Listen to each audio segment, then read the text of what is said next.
Great April 15th, 2020, Wednesday morning. To God be the glory for yet another beautiful day. We are in Isaiah 32. I know a lot of us have spent time in our houses, our dwelling places, our apartments. We have organized, we have redecorated, we have upgraded. Amen. And in Isaiah 32, verse 13, I know this is your goal for where you lay your head at night or in the morning if you work second or third shift. It says, the houses of joy in the joyous city. Now, I don't know if you're living in a joyous city, but I hope your residence is full of the joy of the Lord, right? It is keeping that structure buoyant and alive and full of the Spirit. And at the end of that chapter, it talks about our jobs and our work and our existence. Maybe we can work from home. Maybe we have to go out. Well, in verse 17 it says, and the work of righteousness shall be peace. You should be a peaceful employee, manager, wherever you are. Now, later on, we'll talk about some of the principles that you should observe, and one of them is to speak the truth in your heart and of your heart. As long as God is ordained and he is glorified, and the work of righteousness shall be peace, and the effect of righteousness quietness and assurance forever.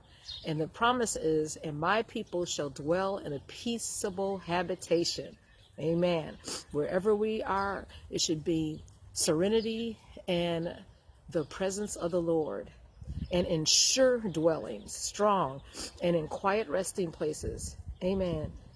And verse 20, blessed are ye that sow beside all the waters. We are reaping the benefits of God being the head of our life, and we want to continually be that example. Now, in Psalms 15, the type of employee that you should be at that workplace or outside of that workplace or in the home, it said, who shall abide?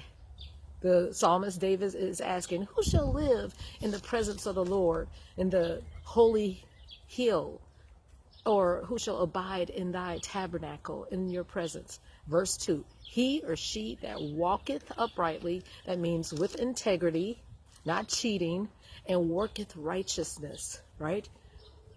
Whatsoever their hands find to do, do it unto the glory of God with all their might. That's in Ecclesiastes 9:10. And speaketh the truth in their heart. I was asking the Lord, should I send this email, Father? And he said, as long as it's truth, as long as it is to upbuild and not to tear down. In verse 3, make sure you're not backbiting, you're not gossiping, you're not talking about people and tearing them down behind their back. He that backbiteth not with his tongue, nor doeth evil to his neighbor or a co-worker, nor take up a reproach against someone. No. We're to live in peace, but like I said, live in love, but live in truth. Amen. All of those attributes, because we know later on it says that promotion doesn't come from the east nor the west. God puts one down and then raises another one up for his glory. So we're to do everything with him in mind so that people will be impacted for his kingdom. And then Psalms 105 speaks about, I believe, how Joseph was chosen to save his people. He was sent ahead of the way, even though he had to go through slavery and a lot of suffering, but he was able to teach others and to bless others.